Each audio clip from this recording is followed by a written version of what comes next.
ನಮಸ್ಕಾರ ಸ್ನೇಹಿತರೆ, welcome back to ಕತೆ ದಿನಕ್ಕೊಂದು ಕತೆ ಸರಣಿಯಲ್ಲಿ ಇಂದು ಗಣೇಶ ಮತ್ತು ಚಿಂತಾಮಣಿಗಾಗಿ ಅವನು ಮಾಡಿದ ಸಮರದ ಬಗ್ಗೆ ತಿಳಿದುಕೊಳ್ಳೋಣ. ಈ ಕಥೆಯನ್ನು ಆನಂದಿಸುತ್ತೇನೆಂದು ಭಾವಿಸುತ್ತೇನೆ. ಹಾಗೆ ಚಾನಲ್ಗೆ ಇನ್ನೂ ಸಬ್ಸ್ಕ್ರೈಬ್ ಆಗಿಲ್ಲವಾದರೆ ದಯವಿಟ್ಟು ಸಬ್ಸ್ಕ್ರೈಬ್ ಮಾಡಿ. ಕಥೆಯನ್ನು ಮಿಸ್ ಮಾಡದೆ ಕೊನೆಯವರೆಗೂ ಕೇಳಿ. ಹಿಂದೆ ಕನ ಎಂಬ ಒಬ್ಬ ದುಷ್ಟ ರಾಜಕುಮಾರನಿದ್ದ. ಅವನು ದೀನ ದುರ್ಬಲರಿಗೆ ತೊಂದರೆ ನೀಡುತ್ತಿದ್ದ. ಋಷಿಮುನಿಗಳ ತಪಸ್ಸಿಗೆ ಅಡಚಣೆಯುಂಟು ಮಾಡುತ್ತಿದ್ದ. ಒಂದು ಸಲ ಅವನು ತನ್ನ ಜೊತೆಗಾರರೊಂದಿಗೆ ಕಾಡಿನಲ್ಲಿ ಬೇಟೆಗಾಗಿ ಹೋದನು. ಆ ಕಾಡಿನಲ್ಲಿ ಕಪಿಲ ಮುನಿಗಳ ಆಶ್ರಮವಿತ್ತು. ಒಮ್ಮೆ ಕಪಿಲ ಮುನಿಗಳು ತಮ್ಮ ಆಶ್ರಮಕ್ಕೆ ಕನ ಮತ್ತು ಅವನ ಪರಿವಾರದವರಿಗೆ ಆಹ್ವಾನ ನೀಡಿರುತ್ತಾರೆ. ಆಶ್ರಮಕ್ಕೆ ಬಂದ ಕನ ಆಶ್ರಮವನ್ನು ನೋಡಿ ಅಪಹಾಸ್ಯ ಮಾಡಿ ನಗಲಾರಂಭಿಸುತ್ತಾನೆ. ಹಾಗೆ ಹಂಗಿಸುವ ದನಿಯಲ್ಲಿ, ನಿನ್ನಂಥ ಬಡ ಸಾಧು ಇಷ್ಟು ಜನರಿಗೆ ಊಟ ಹಾಕಲು ಸಾಧ್ಯವೇ ಎಂದು ಹೇಳುತ್ತಾನೆ. ಆಗ ಕಪಿಲ ಮುನಿಗಳು ತಮ್ಮ ಕೊರಳಿಗೆ ಹಾಕಿಕೊಂಡಿದ್ದ ಚಿಂತಾಮಣಿಯನ್ನು ತೆಗೆದು ಚಾಪೆ ಮೇಲೆ ಇಡುತ್ತಾರೆ. ಅದಕ್ಕೆ ನಮಸ್ಕರಿಸಿ ಪ್ರಾರ್ಥಿಸಿಕೊಳ್ಳುತ್ತಾರೆ. ಚಿಂತಾಮಣಿಯ ಪ್ರಭಾವದಿಂದ ಭೋಜನ ಗೃಹ ನಿರ್ಮಾಣವಾಗುತ್ತದೆ.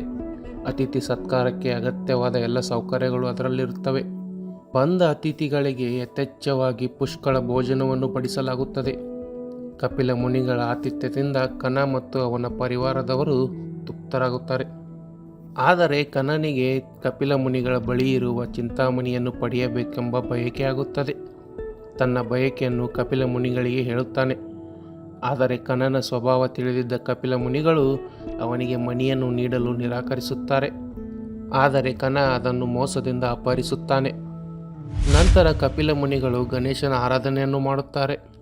ಕಪಿಲ ಮುನಿಗಳ ಭಕ್ತಿಗೆ ಪ್ರಸನ್ನನಾದ ಗಣೇಶ ಕನನಿಗೆ ತಕ್ಕ ಪಾಠ ಕಲಿಸಬೇಕೆಂದು ತೀರ್ಮಾನಿಸುತ್ತಾನೆ. ಕಪಿಲ ಮುನಿಗಳು ತನ್ನ ಮೇಲೆ ಯುದ್ಧಕ್ಕೆ ಬರಬಹುದೆಂಬ ಸೂಚನೆಯಿಂದ ಕನನು ಯುದ್ಧ ಮಾಡಲು ಸಿದ್ಧನಾಗಿರುತ್ತಾನೆ. ಗಣೇಶನ ಕೃಪೆಯಿಂದ ಅಂಥ ಕಾಡಲ್ಲೂ ಸೈನ್ಯ ಸೃಷ್ಟಿಯಾಗುತ್ತದೆ. ಗಣಪನಿಂದ ಸೃಷ್ಟಿಯಾದ ಸೈನ್ಯವು ಕನನ ಸೈನ್ಯದ ಮೇಲೆ ಆಕ್ರಮಣ ಮಾಡುತ್ತದೆ. ಇತ್ತ ಕನನು ಗಣಪತಿಯ ಮೇಲೆ ಆಕ್ರಮಣ ಮಾಡಲು ಆರಂಭಿಸುತ್ತಾನೆ. ಜಗದೊಡೆಯ ಗಣಪತಿಯ ಮುಂದೆ ಅವನ ಆಟವೇನು ನಡೆಯುವುದಿಲ್ಲ. ಗಣಪತಿಯ ಪಾಶದಿಂದ ಆವೃತನಾದ ಕನ ಕೊನೆ ಸೆರೆಳೆಯುತ್ತಾನೆ. ಇತ್ತ ಮಗ ನಿಧನನಾದ ಸುದ್ದಿ ತಿಳಿದ ಕನನ ತಂದೆ ಅಭಿಜಿತನು ರಣರಂಗಕ್ಕೆ ಬರುತ್ತಾನೆ. ಬಂದವನೇ ಗಣಪತಿಯ ಪಾದಕ್ಕೆ ಎರಗುತ್ತಾನೆ. ತನ್ನ ಮಗ ಅಪಹರಿಸಿ ತಂದಿದ್ದ ಕಪಿಲ ಮುನಿಗಳ ಚಿಂತಾಮಣಿಯನ್ನು ಹಿಂದಿರುಗಿಸುತ್ತಾನೆ. ಮಗನ ಕೃತ್ಯವನ್ನು ಕ್ಷಮಿಸಿ ಅವನಿಗೆ ಸದ್ಗತಿ ನೀಡು ಎಂದು ತಂದೆ ಗಣಪತಿಯನ್ನು ಪ್ರಾರ್ಥಿಸಿಕೊಳ್ಳುತ್ತಾನೆ. ಕರುಣಾಳು ಗಣಪ ಕನನ ತಪ್ಪನ್ನು ಮನ್ನಿಸುತ್ತಾನೆ. ಚಿಂತಾಮಣಿಯನ್ನು ಕಪಿಲ ಮುನಿಗಳಿಗೆ ಹಿಂದಿರುಗಿಸುತ್ತಾನೆ. ಅಹಂಕಾರ ಮತ್ತು ಕಪಟದಿಂದ ನೀವು ಗೆಲುವು ಸಾಧಿಸಿದರೂ ಅದು ಕೇವಲ ತಾತ್ಕಾಲಿಕ. ಧರ್ಮ ಮತ್ತು ನ್ಯಾಯದ ಹಾದಿ ಯಾವಾಗಲೂ ಅಂತಿಮ ಗೆಲುವನ್ನು ಪಡೆಯುತ್ತದೆ. ಈ ಕತೆ ನಮ್ಮನ್ನು ಸದ್ಗುಣಗಳ ಮೇಲಿನ ನಂಬಿಕೆ ಮತ್ತು ದುಷ್ಟ ಗುಣಗಳನ್ನು ತ್ಯಜಿಸುವ ಮಹತ್ವವನ್ನು ಮನನ ಮಾಡಿಸುತ್ತದೆ. ಕಥೆಯನ್ನು ಇಲ್ಲಿಯವರೆಗೆ ಕೇಳಿದ್ದಕ್ಕಾಗಿ ಧನ್ಯವಾದಗಳು.